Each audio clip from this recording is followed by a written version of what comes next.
اے ایمان والو، تمہارے اوپر اللہ نے روزے فرض کیے، کتب علیکم الصیام، روزے تمہارے اوپر فرض کیے گئے ہیں، کما کتب علی الذین من قبلکم، جیسا کہ تم سے پہلے لوگوں پر اللہ نے روزے فرض کیے ہیں، لعلکم تتقون، یہ رمضان کی فرضیت کا مقصد اور یہ فلسفہ جو اللہ نے ذکر کیا ہے کہ بھئی میں نے روزے تمہارے اوپر کیوں فرض کیے ہیں، تمہیں میں نے جو رمضان کا مہینہ دیا ہے اور رمضان کا مہینہ تمہارے لیے آئے گا، تو اس کا مقصد کیا ہے؟ لعلکم تتقون، تاکہ تمہارے اندر تقوی آ جائے، پرہیزگاری آ جائے۔ میرے محترم بزرگوں، تقوی کیا ہے؟ حضرت عمر رضی اللہ تعالیٰ عنہ نے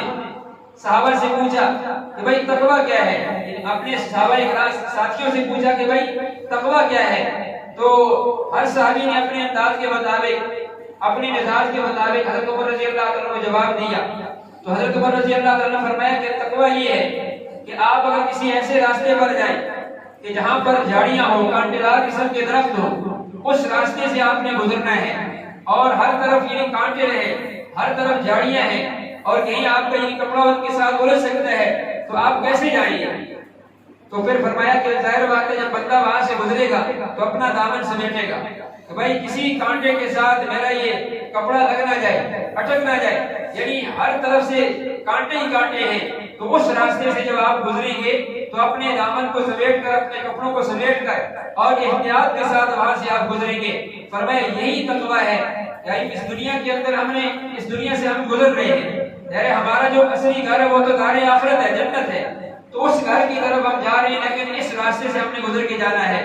اب یہاں پر کانٹے ہی کانٹے ہیں، کہیں بدنظری کا کانٹا ہے، کہیں غیبت کا کانٹا ہے، اور کہیں حسد کا کانٹا ہے، کہیں جھوٹ کا کانٹا ہے، کہیں وعدہ خلافی، جتنے بھی گناہ ہیں یہ سارے کے سارے میرے محترم بزرگوں مسلمان کے لیے کانٹے ہیں،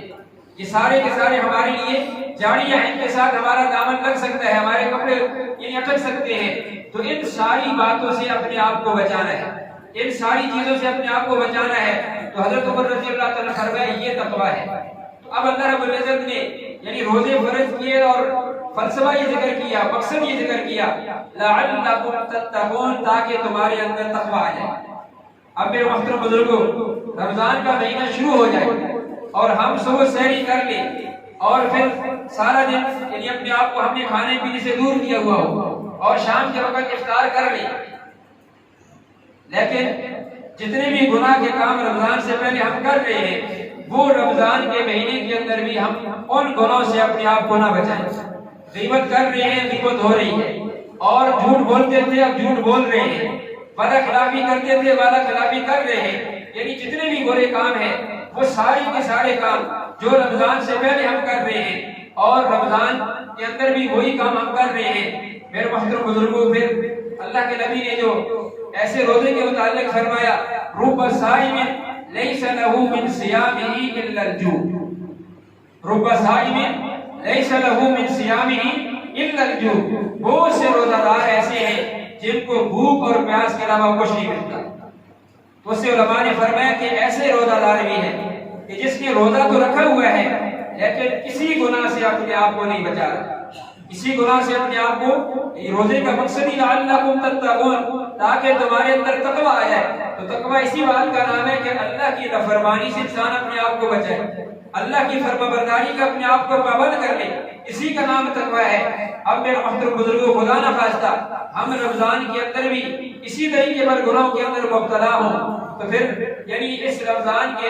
آنے کا نہ ہمیں کوئی فائدہ ہے اور نہ رمضان کا مہینہ گزارنے کا کوئی فائدہ ہے۔ اس لیے ہمیں چاہیے کہ رمضان کا مہینہ شروع ہونے سے پہلے ہی اپنے آپ کو مستعد کر لیں، اپنے آپ کو تیار کر لیں کہ اب ہم نے اللہ کی نافرمانی سے اپنے آپ کو بچانا ہے۔ اللہ کی نافرمانی رمضان سے پہلے بھی حرام ہے، رمضان کے اندر بھی حرام ہے۔ رمضان کے اندر بھی یہ نہیں کہ بھائی رمضان سے پہلے اللہ کی نافرمانی جائز ہے، اب رمضان کا مہینہ شروع ہونے والا ہے اب ہم اپنے آپ کو تیار کر لیں، اب اللہ کی نافرمانی نہیں کریں گے۔ میرے محترم بزرگوں، اللہ کی نافرمانی ہر حال میں حرام ہے، اللہ کی نافرمانی ہر حال میں ہمارے لیے ناجائز ہے، جب رمضان کا مہینہ ہو یا رمضان کا علاوہ میرے محترم بزرگوں دن ہو، لیکن کم از کم میرے محترم بزرگوں انسان ہے، کوتاہی ہو جاتی ہے، لیکن رمضان کے مہینے میں یہ عزم کریں کہ ہم کسی گناہ کے قریب نہیں جائیں گے، اور جب اس طریقے پر ہم رمضان کا مہینہ گناہوں سے اپنے آپ کو بچا کے گزاریں گے تو اللہ کی رحمت سے یہ امید ہے کہ باقی 11 مہینے بھی اللہ رب العزت اس کی برکت سے ہمیں یہی چیز عطا کر دیں گے کہ ہم اپنے آپ کو گناہوں سے بچا لیں۔ ایک مشق ہوتی ہے، تمرین ہوتی ہے، کوئی بھی دنیا کا کام کرتے ہیں تو اس کے لیے کہتے ہیں بھائی آپ پہلے یہ مشق کر لیں تاکہ پھر آپ کے لیے کام کرنا آسان ہو جائے۔ تو اللہ کی نافرمانی سے اپنے آپ کو بچانا ہے تو یہ رمضان کا مہینہ اللہ نے ہمیں مشق کے لیے دیا ہوا ہے۔ اس مہینے میں ہم صحیح معنوں میں یعنی مشق کر لیں، اللہ کی نافرمانی سے اپنے آپ کو بچانے کی مشق کر لیں، تو امید ہے کہ اللہ رب العزت باقی 11 مہینے بھی ہمیں گناہوں سے بچنے کی توفیق نصیب فرمائیں گے۔ تو ہمارا رمضان کا جو استقبال ہے میرے محترم بزرگوں وہ یہی ہے کہ ہم اپنی زندگی کے اندر بلکہ اپنی زندگی کا ایک ٹائم ٹیبل بنا لیں، بھائی یہ رمضان کا مہینہ میں نے کس طریقے پر گزارنا ہے، رمضان کا مہینہ میں نے کس طریقے پر گزارنا ہے۔ حدیث میں آتا ہے کہ اما عائشہ صدیقہ رضی اللہ تعالیٰ فرماتی ہیں کہ جب رمضان کا مہینہ شروع ہوتا تو نبی علیہ السلام اپنے آپ کو مستعد کر لیتے اور نبی علیہ السلام فرمایا کہ یعنی حدیث میں اما عائشہ فرماتی ہے کہ نبی علیہ السلام کی سخاوت میں یعنی اس طرح اضافہ ہو جاتا، فرمایا جس طرح یعنی خوش کہتے ہیں کہ ہوا جو تیز ہوائیں جو چلتی ہے، جو بادل لے کر آتی ہے، جو خوشخبری لے کر آتی ہے، فرمایا ان تیز ہواؤں سے زیادہ نبی علیہ السلام کی سخاوت ہو جاتی ہے۔ یہ نبی علیہ السلام کی سخاوت کا ویسے بھی عالم یہ تھا، حدیث میں آتا ہے نا کہ حضرت انس رضی اللہ تعالیٰ فرماتے ہیں کہ میں 10 سال نبی علیہ السلام کی خدمت میں رہا، 10 سال اللہ کے نبی کی خدمت کی ہے۔ کہتے ہیں کہ کبھی کوئی نبی علیہ السلام کی زبان مبارک سے کلمہ لا الہ الا اللہ کے علاوہ کوئی لا میں نہیں سنا،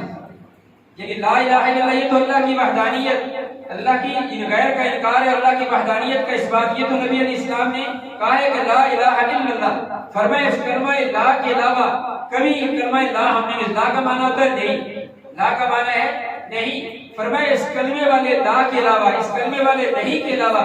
میں نے نبی علیہ السلام کی زبان مبارک سے نہیں کا لفظ نہیں سنا کہ آپ سے آ کر کسی صاحب نے کوئی چیز مانگی ہو، کسی نے کچھ مانگا ہو اور اللہ کے نبی نے آگے سے نہیں کہا ہو کہ میرے پاس نہیں، ایسے نہیں ہوا۔ یہ نبی علیہ السلام کی سخاوت کا عالم ہے، یہ عام حالات کی بات کر رہا ہوں۔ تو اماں کہتی ہیں کہ جب رمضان کا مہینہ ہوتا تو نبی علیہ السلام کی سخاوت تیز ہواؤں سے بھی بڑھ جاتی، تیز ہواؤں سے بھی نبی علیہ السلام کی سخاوت بڑھ جاتی، اور نبی علیہ السلام راتوں کو جب بیداری فرماتے اور اس طریقے پر یعنی ہر نیکی کے کام کے اندر آپ تو اللہ کے نبی ہیں، آپ تو گناہوں سے پاک ہیں اور آپ نیک اعمال کرنا یہ تو آپ کی فطرت کے اندر داخل تھا، لیکن رمضان کے اندر اماں فرماتی ہیں کہ نبی علیہ السلام اللہ کی طرف رجوع میں اور اللہ کی ذات کی طرف، یہ اللہ کی عبادت کے اندر نبی علیہ السلام اتنی کثرت کے ساتھ مشغول ہو جاتے، ساری رات آپ ہی اللہ کے سامنے کھڑے ہوتے۔ تو میرے محترم بزرگوں یہ استقبال رمضان ہے، یہ ہے استقبال رمضان کہ رمضان کا مہینہ شروع ہونے سے پہلے ہم یہ عزم کر لیں، یہ ارادہ کر لیں، ہم نے اپنی زندگی کا ٹائم ٹیبل بنانا ہے کہ بھئی ہم نے اس وقت یعنی فلاں کام کرنا ہے، فلاں اللہ کی عبادت کرنی ہے، نماز پڑھنی ہے، صلاۃ تسبیح پڑھنی ہے، اس وقت میں نے قرآن کی تلاوت کرنی ہے، اور اس وقت میں نے اللہ کا ذکر کرنا ہے، یہ میں نے رمضان کے اندر میں نے اتنا صدقہ کرنا ہے۔ اس طریقے پر آپ دیکھیں قرآن مجید کے اندر اللہ رب العزت نبی علیہ السلام سے فرماتے ہیں کہ فَإِذَا فَرَغْتَ فَانْصَبْ فَإِذَا فَرَغْتَ فَانْصَبْ وَإِلَىٰ رَبِّكَ فَارْغَب، کہ جب آپ فارغ ہو جائیں تو اللہ کی طرف رجوع کرنے میں آپ اپنے آپ کو تھکائیں، آپ اپنے آپ کو تھکائیں جب آپ فارغ ہو جائیں۔ اب نبی علیہ السلام کس کام کے اندر مشغول ہوتے تھے کہ اللہ نے فرمایا آپ فارغ ہو جائیں؟ نبی علیہ السلام زندگی کے اندر آپ نے جو 23 سالہ جو دور نبوت، نبی علیہ السلام نے 23 سالہ دور نبوت والی زندگی گزاری ہے، تو اس میں نیکی کے علاوہ تو کوئی کام آپ نے نہیں کیا، یعنی باقی انسان دنیا کے اندر ہم زندگی گزار رہے ہیں، ہم کاروبار بھی کریں گے، اپنی ضروریات بھی دنیا کے کام ہیں، ان کام کاجوں کا بھی ہم کریں گے، لیکن نبی علیہ السلام ظاہر بات ہے اس 23 سالہ دور نبوت کے اندر آپ نے کوئی کاروبار نہیں کیا، بھئی آپ نے تجارت کی ہو، نبوت سے پہلے تجارت آپ کو واقعات آپ کو ملیں گے حدیث کے اندر، لیکن نبوت ملنے کے بعد آپ کو کوئی ایسا واقعہ نہیں ملے گا کہ نبی علیہ السلام نے کوئی تجارتی سفر کیا ہو، کوئی تجارتی سفر کیا ہو۔ ظاہر بات ہے اللہ رب العزت نے جب آپ کو نبوت عطا فرمائی تو آپ اسی بات کے اندر مشغول ہو گئے کہ بھئی اللہ کی طرف رجوع، اللہ کی عبادت، لوگوں کو اللہ کی طرف بلانا، یعنی نبی علیہ السلام کی زندگی اسی بات کے اندر تھی کہ اللہ کی طرف لوگوں کو بلائیں اور نیکی کے کام کے اندر آپ مشغول رہیں۔ لیکن اللہ فرما رہی فَإِذَا فَرَغْتَ فَانْصَبْ وَإِلَىٰ رَبِّكَ فَارْغَب، فَإِذَا فَرَغْتَ فَانْصَبْ، جب آپ فارغ ہو جائیں تو اپنے آپ کو تھکائیں۔ تو مطلب یہ ہے کہ بھئی جب آپ فارغ ہو جائیں نیکی کے باقی کام آپ نے کر لیے ہیں، اب آپ اللہ کی عبادت کے اندر مشغول ہو جائیں، آپ اللہ کی عبادت میں مشغول ہو جائیں، آپ نماز کے اندر کھڑے ہو جائیں۔ یہی وجہ ہے کہ جب یہ آیت نازل ہوئی تو نبی علیہ السلام پھر ساری رات اللہ کے سامنے عبادت کرتے، یہاں تک کہ آپ کے پاؤں مبارک سوج جاتے، پاؤں میں ورم آ جاتا۔ اور اماں نے اتنے عرض کیا یا رسول اللہ، آپ کو اللہ نے قرآن کے اندر فرمایا کہ غفر اللہ ما تقدم من ذنبک وما تأخر، غفر اللہ ما تقدم من ذنبک وما تأخر، کہ اللہ نے آپ کے اگلے پچھلے گناہ معاف کر دیے، آپ تو گناہوں سے پاک ہیں۔ لیکن بالفرض والمحال اگر کوئی اسے کہتے ہیں معمولی لغزش بھی اگر آپ سے ہوئی ہو تو اللہ نے کہہ دیا غفر اللہ ما تقدم من ذنبک وما تأخر، کہ ہم نے آپ کے اگلے پچھلے گناہوں کو معاف کر دیا ہے۔ تو پھر بھی آپ اتنی عبادت کے اندر مشقت اٹھاتے ہیں، اتنی آپ تکلیف اٹھاتے ہیں، ساری رات آپ کھڑے ہیں۔ تو نبی علیہ السلام نے آگے سے ارشاد فرمایا افلا عبدا شکورا، افلا عبدا شکورا، میرے رب نے جب میرے اوپر اتنا کرم کیا ہے، مجھے اتنے مقامات سے نوازا ہے، مجھے اتنی شان عطا فرمائی ہے، اتنا بلند مقام اللہ نے مجھے دیا ہے، تو افلا عبدا شکورا، میرا حق نہیں بنتا کہ میں اپنے رب کا شکر گزار بندہ بن جاؤں، میں اپنے رب کا شکر گزار بندہ بن جاؤں۔ میرے محترم بزرگوں، عرض کرنے کا مقصد یہ ہے کہ ہم رمضان کا استقبال اس طریقے پر کریں کہ بھئی ہم نے یہ رمضان اس طرح گزارنا ہے، کسی گناہ کے قریب ہم نہیں جائیں گے انشاءاللہ، کسی گناہ کے قریب ہم نہیں جائیں گے، اللہ سے توفیق مانگتے ہیں، لیکن عزم بھی کرنا ہے۔ یہ اکثر کہا جاتا ہے جب گناہوں سے اپنے آپ کو بچانے کے لیے یا ہم کسی کو ترغیب دیتے ہیں گناہوں سے اپنے آپ کو بچائیں تو فوراً آگے سے یعنی ہمیں جواب ملتا ہے جب اللہ کی توفیق ہوگی تو ہم گناہ سے بچ جائیں۔ بھائی آپ نماز پڑھیں، بھائی جب اللہ کی توفیق ہوگی تو پھر میں نماز شروع کر دوں گا۔ کہ اللہ کی توفیق سے مراد یہ ہے کہ جبرائیل علیہ السلام آ کر آپ کو بتائیں گے کہ بھائی اللہ نے یہ توفیق دی ہے، آپ یہ توفیق لے لیں اور نماز شروع کر دیں۔ اس طرح تو نہیں ہوگا۔ دیکھیں دنیا کے کاموں کے لیے کبھی ہم نے یہ نہیں کہا اگر کسی ہم نے دکان کھولنی ہے اور ہم کہیں بھائی میں دکان کھولتا ہوں تو آگے سے ہمیں یا کہیں کہ بھائی آپ دکان کھولیں، وہ کہیں کہ بھائی جب اللہ کی توفیق ہوگی میں دکان کھولوں گا، جب اللہ کی توفیق ہوگی میں فیکٹری جاؤں گا۔ وہاں پر یہ جملہ ہم نہیں کہتے، وہاں پر یہی کہتے ہیں بھائی ہم یعنی جائیں گے دکان کھولیں گے تو پھر اللہ کی طرف سے رزق آئے گا،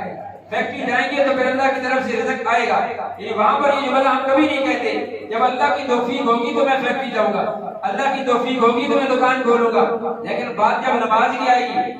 بات جب اللہ کی نافرمانی سے اپنے آپ کو بچانے کی آئے گی تو فوراً کہتے ہیں جب اللہ کی توفیق ہوگی میں یہ کر لوں گا۔ میرے محترم بزرگوں،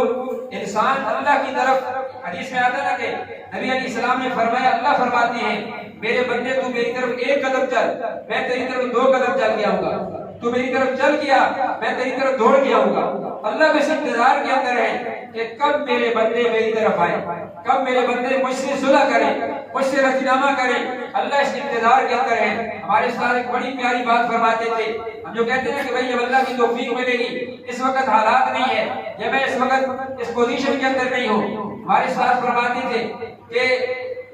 ہم اللہ کی طرف آنے کی کوشش کریں۔ اب دیکھیں اللہ رب العزت کس طرح یہی توفیق بھی عطا کریں گے، ہمارے لیے راستے بھی آسان کر دیں گے۔ بلکہ قرآن مجید کے اندر مثال موجود ہے، یوسف علیہ السلام زلیخا نے جب گناہ کی دعوت دی، اب ظاہر بات ہے وہاں پر اسباب کی دنیا میں گناہ سے بچنے کا کوئی چانس نہیں تھا، اسباب کی دنیا میں اسباب کے اعتبار سے گناہ سے بچنے کی کوئی صورت نہیں تھی۔ ظاہر بات ہے یوسف علیہ السلام ہے، زلیخا اکیلی عورت ہے،